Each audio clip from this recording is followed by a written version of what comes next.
Hey guys, how's it going? Hope you're doing well. My name is Crown, and today I'm going to read you some very interesting stories that I hope that you're gonna love. And now, without further ado, let's go!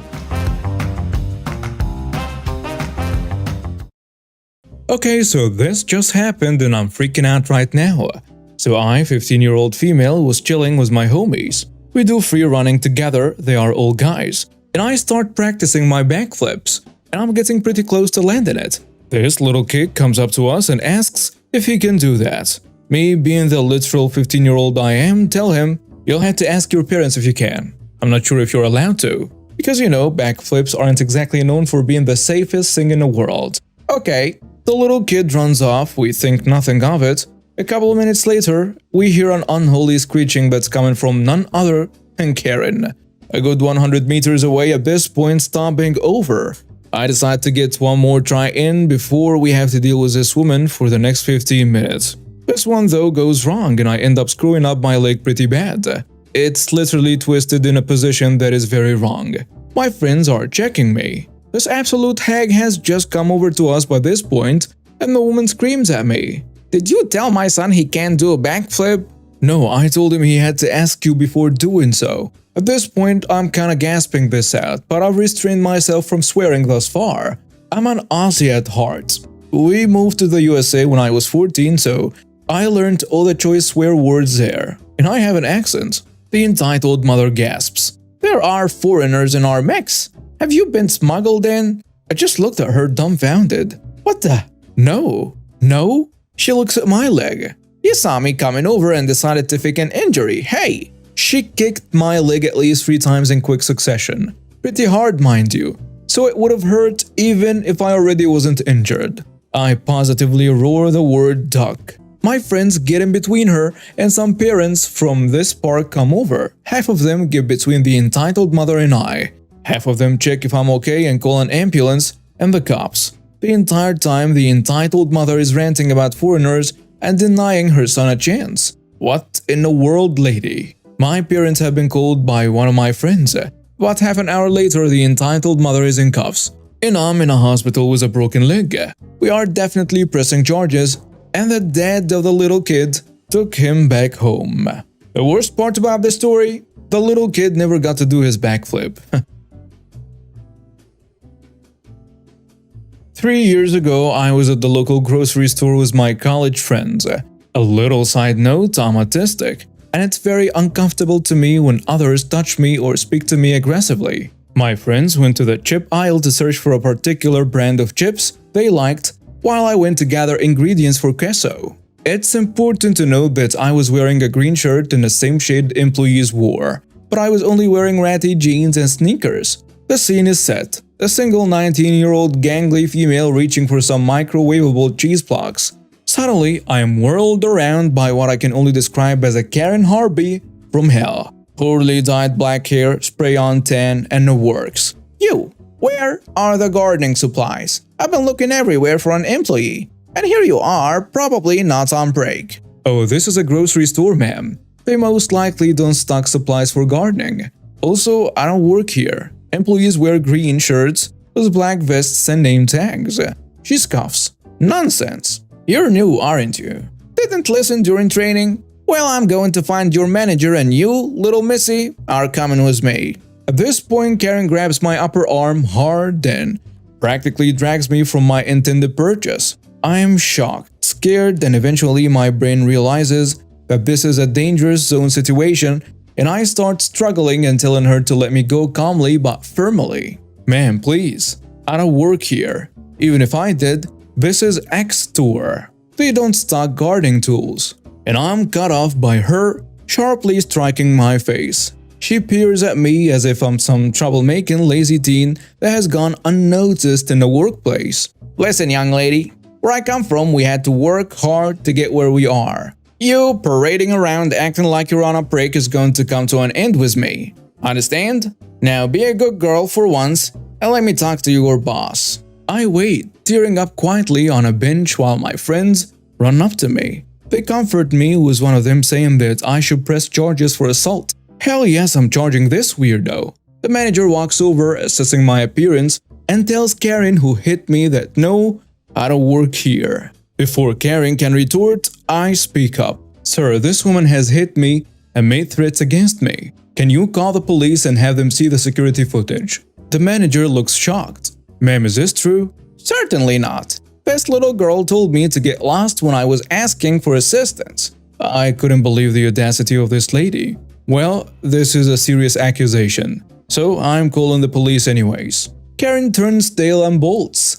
My friends managed to coerce me into leaving the store, and we go back to my apartment to eat and watch TV. Later, I got a house call from the cops with Karen in handcuffs. Turns out she had been shoplifting in that store for a little under a month by coercing younger college-age employees to check her out and forget to ring up things like expensive cuts of meat, bottles of drinks, and so on. The employees were all too scared to do anything because she had a photo ID of the regional manager who was her brother, and she claimed he would fire them if anything was reported. I told the cops my statement and they took it straight to her brother, who despite being close to her, pressed charges for theft, assault, and other grievances. Backstory. So basically I worked at a fast casual burger chain. It's not a very large one, but it was franchised. This chain I worked at was owned and managed by a very young university dropout who had his parents buy him this franchise. It was entirely staffed by females, plus me. I'm a male. He had no experience in managing or leading a restaurant.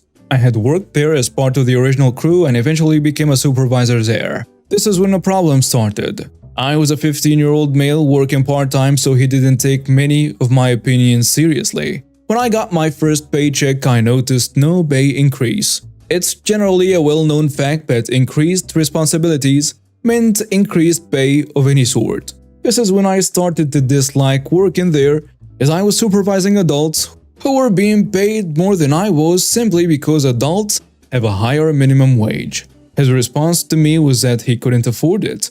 While I obviously can't prove it, but with my shifts under my leadership, our customer reviews were consistently 5-star reviews. I never once received lower than 5 stars during my shifts as I focused on customer service. The manager, however, was greedy and never understood the concept of customer service. With many shifts, when a customer would complain about cold fries or an undercooked burger, he simply would tell them they were wrong. Of course, these customers were never to return. He was a cocky douche and he was a horrible manager who consistently was absolutely useless. Due to his treatment of customers, he had an abysmal income of roughly $8,000 per week. A manager should never be making comments on their employees like my coworker and I were too fat to be sitting on his chair because we will break it with our weight. I play football, I'm not fat, and just have a large muscle mass. One time I worked during a holiday, I was expecting the provincial holiday pay in accordance with provincial requirements. He never paid me appropriately. When I, along with many other co-workers under my direction, approached him about the pay, he promptly told me it was not my place to talk to him about the law as he was the owner.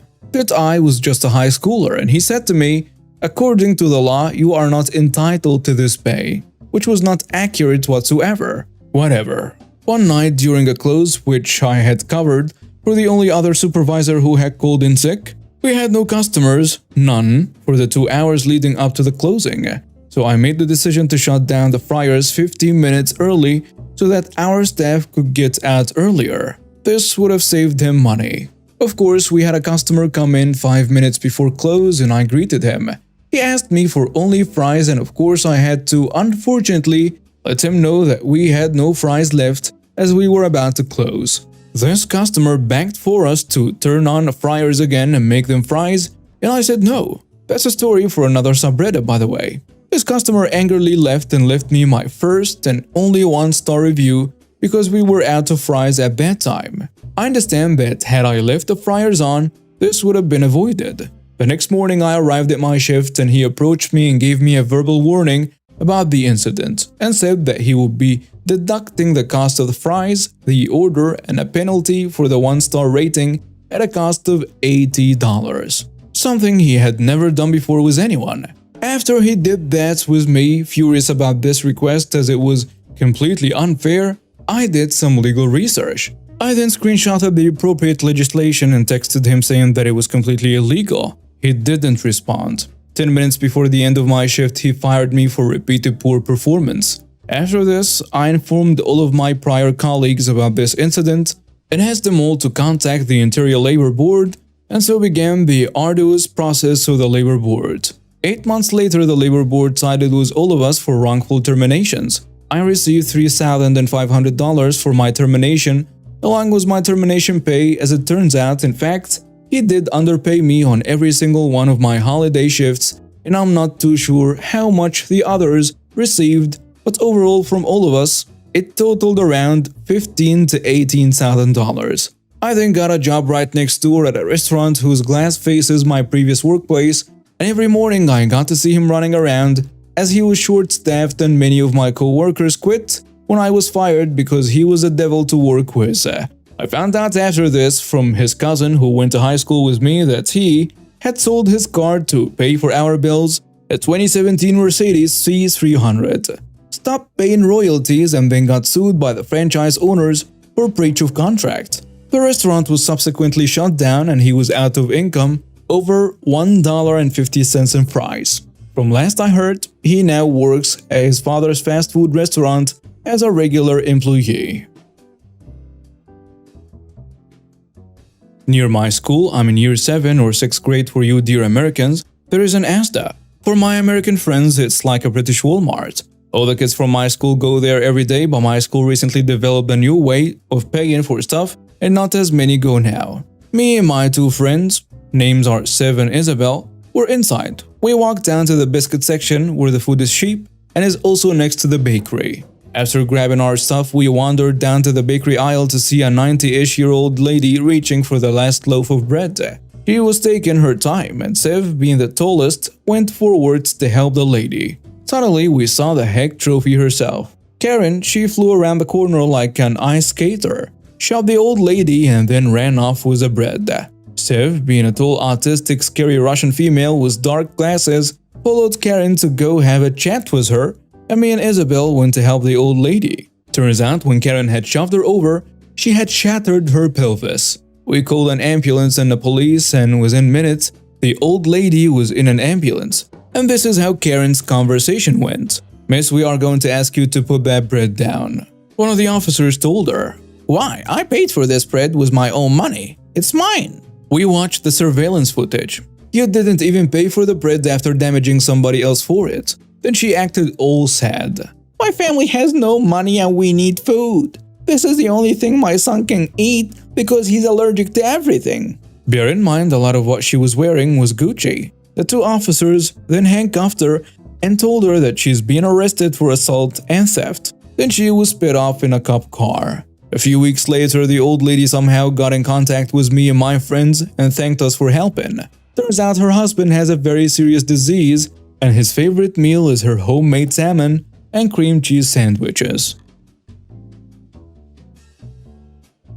Here is the story. When I, 28 female, was 11 when my mom and dad divorced. After they divorced, my mom left me with our dad and never wanted to see me. My dad met a girl from another country and we moved there because moving into our country would make my stepmom's son need to learn another language. But I spoke English well, so me and my dad moved to the States. After they married, it was a lot of change, so I started becoming more and more sad and hopeless. Mom not wanting me anymore, moving to another country, new school, language I'm not used to speaking, stepbrother and stepmom, dad becoming more like stepmom, so I became depressed.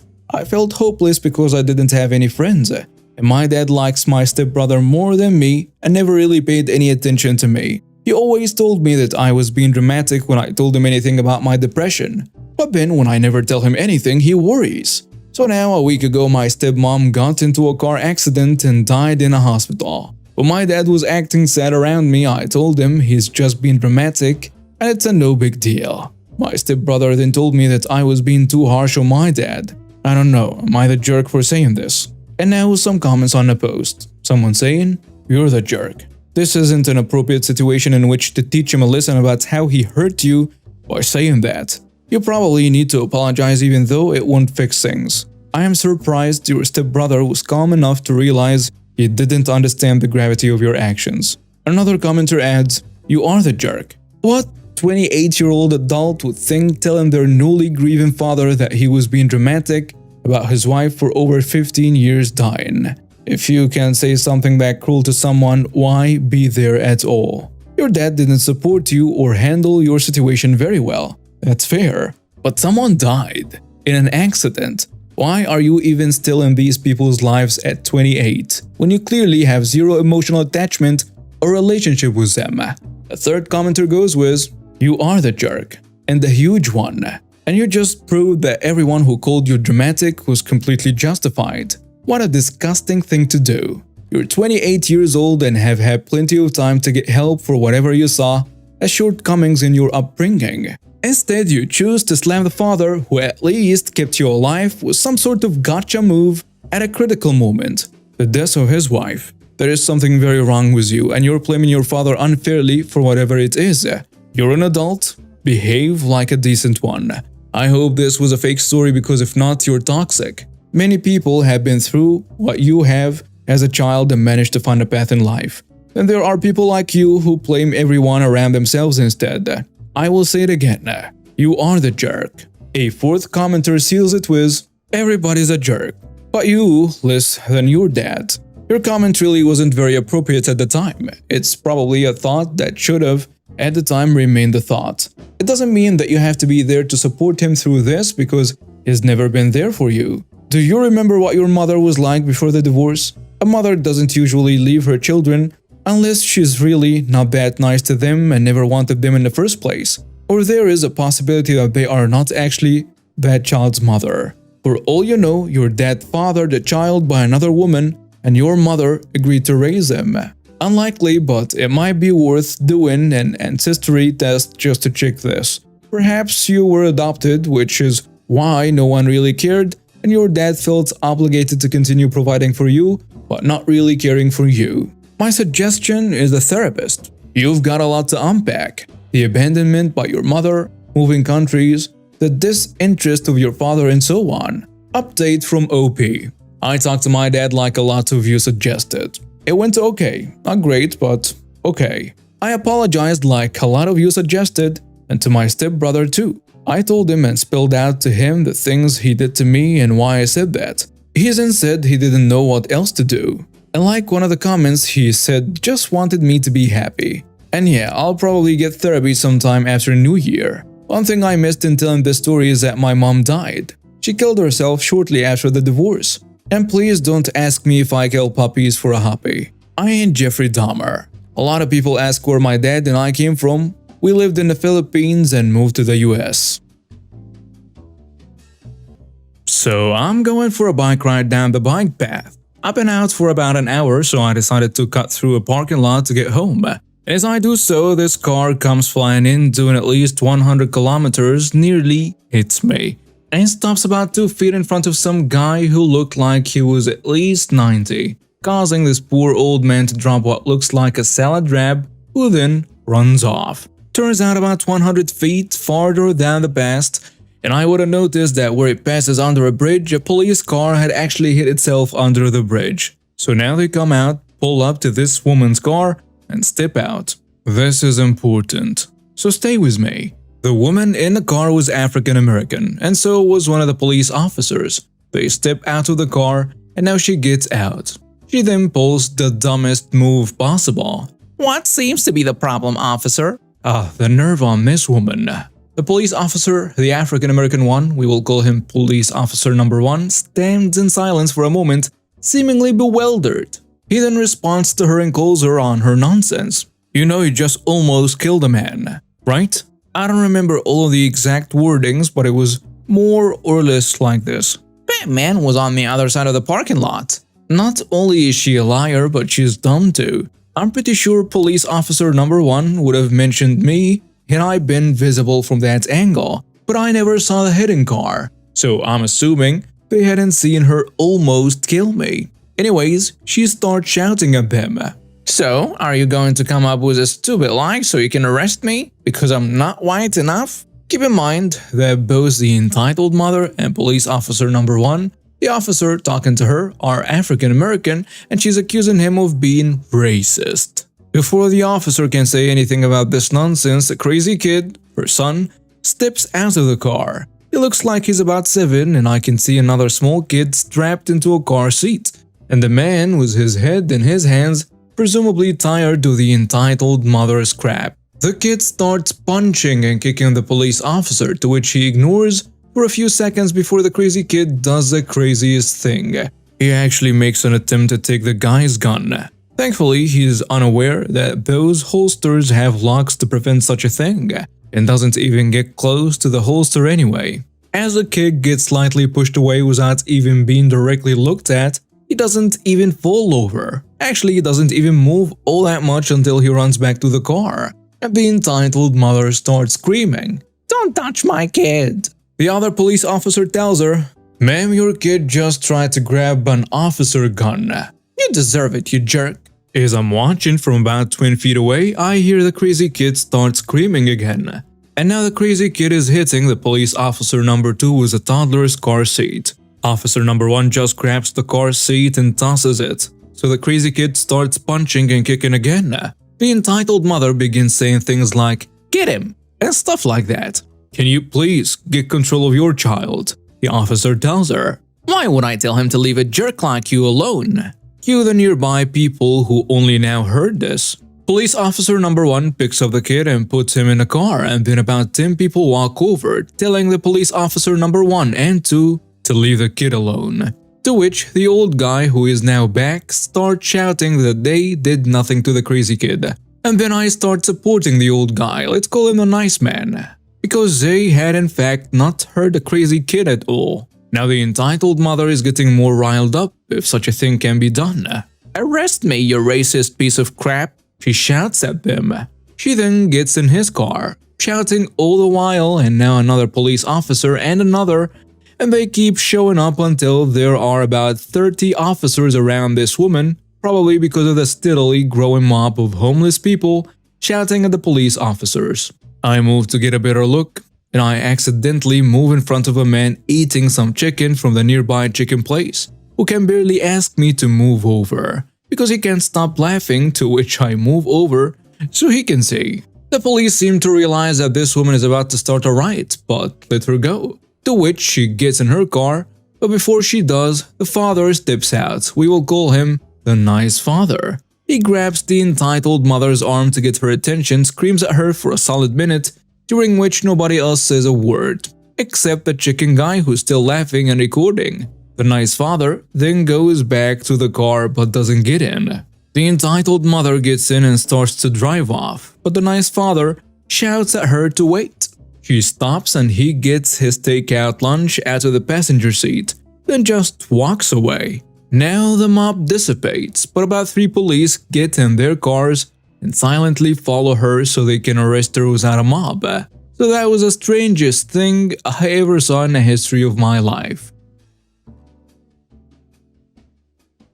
I, 25 female, have a 4-month-old baby boy, Adam, with my husband Harry, 46 male. My mother-in-law is a lovely woman. I don't get on with my mother and she's the closest thing to a mom I have. She treats me like her daughter. My son is the first grandchild that she's had the opportunity to look after, as she recently moved to the US from the UK. My husband has 3 older sisters and she never got the chance to care for any of their children. She watched my son about 2 weeks ago because I needed to go to the ER, and yesterday I asked her if she was able to watch my baby again next week because I have an important doctor's appointment related to the ER visit. She agreed. She was over at our house at this time and I was really struggling to get my baby to sleep. And that's when she mentioned that the last time she had him, she put a tiny bit of whiskey in his milk bottle to help him sleep. She said that she did this with all her kids too. Now, I know that it was pretty common for parents to do this in the past. My grandma even put whiskey on my gums when I was teething as a child, so I assumed she didn't know that this wasn't okay to do anymore. I didn't get angry or anything and just asked her if she knew that it wasn't acceptable to do this anymore. She had no idea and apologized immediately. She had a bit of a panic about how often she did it to her kids. They are fine. My sister-in-laws are teachers, nurses, and lawyers respectively, and dear husband is a surgeon. And she suggested that I take Adam to get checked out. We decided to ask my husband when he got home, and it turns out he had no idea his mother did this to him and his sisters. Makes sense seeing as he's the youngest. And he was really upset. Now he wants me to tell her that she can't watch my son next week, and he's asking that I reschedule my appointment to his day off so he can look after our son. I really need this appointment to prevent further complications to my health, and I truly don't believe mother-in-law was being malicious. She was just being behind on the times. He's upset that I will not listen to him. Am I the jerk here? And now some comments on the post. Someone saying, nobody's a jerk. You're fine, she was a bit out of date on her practice. You filled her in, she apologized, nobody got hurt. I'm not saying it's okay that she did it in the first instance, but it's good that she won't do it again, and your husband, despite his best intentions, is a little bit overreacting. Beware the doomsayer in the thread that will say, oh my god, that's child abuse, have her arrested and so on. Wait, your husband is 46? Sounds like he's a controlling abuser exploiting your lack of life experience and so on. Your mother-in-law is the generation where you do your best with what you have. And also what information you have to hand, rather than consulting a million different instruction manuals on raising a child via Google. Another commenter goes with, not the jerk. Maybe you could ask your husband and his mom to stay together for a few hours to look after the baby, which will give him the opportunity to observe if there are any other things she does that are unacceptable/unsafe, and tell her calmly that she shouldn't again do it for this reason. You seem to have a good relationship with your mother-in-law, which is rare, and she agreed with you about the whiskey thing, so you have to find a way to make your husband and his mom be on good terms so that your baby can see a positive family image growing up. Many of us got a taste of whiskey as a baby. It's not acceptable now, which we know, but for the older generation, it was a done thing, and it's a huge deal when they actually agree with us instead of defending themselves. Good luck with your recovery, hoping you're doing well now. A third commenter goes with, nobody's a jerk. Due to a baby in the next few weeks, and my mother-in-law told me last week that holding the baby too much would spoil him. I just nodded my head because we know that's incorrect now and she won't be caring for my baby, so it's a non-issue. I don't think what your mother-in-law did was malicious, and she was obviously so embarrassed by it, she's not going to do it again. Your husband is overreacting. This revenge requires a little bit of background information. I live in a city where street parking is a primary source of parking. I was lucky enough to find a house that had a driveway for my use, and shared this driveway with my two roommates. We all worked different schedules, had different days off, and sometimes walked to work. This meant that at any given point, we had 3 cars in a driveway, single file, and frequently had 1 or more cars in a driveway all day. The driveway was included in our lease as our responsibility and part of our property, save for the innermost end where our landlord had a detached garage she used for storage. That garage and the 10 feet in front of it were in her jurisdiction, but the entire driveway leading into that area belonged to the renters. Our house and the apartment building next door frame our driveway on either side. One morning, I am getting ready to walk to work when I hear a knock on the door. I answer, and there are 2 random men on my porch. They tell me that I need to move my car because my landlord gave the neighboring apartment building permission to use our driveway while it's getting its roof replaced. I called my landlord to see what's up, and she told me that the owner of the apartment building had asked her if they could use a driveway to park a dumpster while the roofing company worked.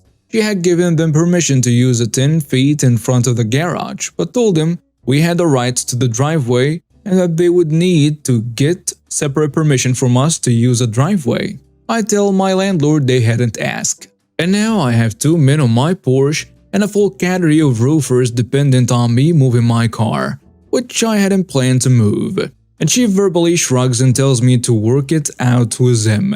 I told them that I'd move my car that day, but they needed to compensate me for any and all parking fees. That's a mistake. My job didn't have a parking lot and street parking cost upwards of $15 to $20 per day. As a newer graduate of grad school, I had a lot of debt and not a lot of disposable income. My roommates are in similar situations. I didn't want to pay for parking on top of all my other bills, so the roofing company agreed to repay all the parking fees as long as I keep my receipts. The roofing company also states that they will be done within a week and that they only need to get the dumpster in, then my roommates and I will have full access to the driveway again. Okay, that sounded reasonable. As you probably figure, given that I'm posting here, this is not what happened. On any given day during the months and a half long construction, the roofing company woke my roommates or me up to have us move our cars out of the driveway so they could park their trucks in it. We went from being assured we'd have full access to our driveway to being told that they would be throwing objects from the roof to the dumpster, and that if they happened to hit our cars with projectiles and damage them, then that was our liability that we assumed by parking there. I don't believe any of this is legally true, but I also knew that it was unlikely that I'd have the time or money to pursue a claim. They assured us that they would work from 8 to 5 each day and be done by the time we were back from work. Yet my roommates were often left circling the neighborhood to find parking, while the roofing company worked until 7 or 8 o'clock. Some days we would preemptively move our cars, only to have the roofing company not show up to work at all that day. It wasted a lot of our time and cost us way more in parking than we'd anticipated. Onto the revenge aspect. On our end, my roommates and I kept a log of every time they asked us to vacate the driveway, every time they blocked the driveway and prevented us from parking. We kept every receipt we had for parking on a street or in a lot. We kept a log of every conversation we had with the company and the promises they made. I emailed our landlord after every conversation to keep her in the loop on our negotiations, because she'd screwed us over pretty handily in this scenario and tried to pass the buck on any responsibility for it. She was supportive of our decisions, but also firm that she would take no part in the negotiations. We also kept a log of the conversations we had with the apartment building owner. Side note, he was adamant that the cost of parking wasn't a big deal and that we should just eat it. When I bucked at that statement, said that he'd work out a deal with a grocery store across the street to have them set aside 3 permanent parking spots for our use. This grocery store rhymes with Vader Hose and is notorious for having insufficient parking for its own customers. I laughed and asked him to let me know how that negotiation goes. He, unsurprisingly, never responded. We also wrote up a memo detailing the agreements we'd made with the roofing company foreman. They had agreed to repay us all the parking fees, a $25 fee every time they asked us to move cars before 8 or after 5, and also agreed to pay us for every day they went over schedule. Does this agreement seem too good to be true? That's because it was. It became clear as the project wore on that the roofing company had no intention of paying us anything for the parking or the inconvenience. My roommates and I saw that they were nearing the end of the construction and discussed what we were going to do. Each of us had amassed $100 or so in parking fees, and we knew they were going to try and run that. One morning, sure enough, I left the house and a man I'd never seen on the site runs up to me and demands that I move my and my roommate's car so they can remove the dumpster. The project is done. I told him we would, just as soon as we received our payment, as agreed. This man claims to be a personal friend of the apartment building manager and calls over a man he says is a roofing company owner. Neither one of these men have ever been on site before this day, nor have they been present for any of the conversations about parking. So of course, they claim complete ignorance to the conversations and the agreements and accuse me of extortion. The supposed personal friend of that apartment building manager is a real lovely piece of work who uses every condescending argument to try and intimidate and scare me. He calls me a little girl in every accusation and threatens to sue me. I tell him that I'll be happy to be sued. I've kept a log of every interaction and have written, dated materials backing up those conversations, as well as time-stamped emails detailing the conversations to my landlord. Oh, and I'm also a lawyer.